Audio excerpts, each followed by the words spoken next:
Asia কাপে জায়গা কি পাকা করতে পারবেন শুভমন এবং যশস্বী? দুজনেই শেষ টি-20 খেলেছেন গত বছরের 30 জুলাই।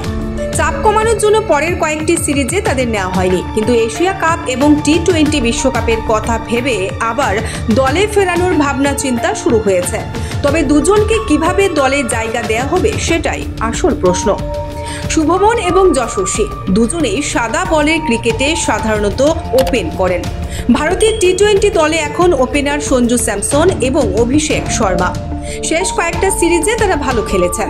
তিনি তিলক বর্মা এবং 4-এ সূর্যকুমার যাদবও পাকা।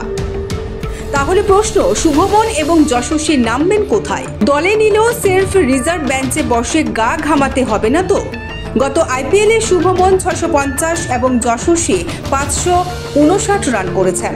বোর্ডের এক কর্তার মতে দুজনকে দলে নেওয়া হলে প্রথম একাদশে সুযোগ পেতে অসুবিধা হবে না। তিনি বলেছেন, এখন 5 সপ্তাহের ছুটি, কোনো ক্রিকেট নেই।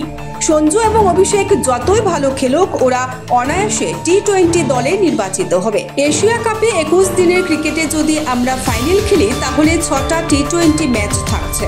খুব বেশি চাপ হওয়ার কথা নয়। 17 জনের দলে নিশ্চয়ই ভেবে চিন্তে ক্রিকেটার নেবেন নির্বাচকরা। Bureau report, ST news media.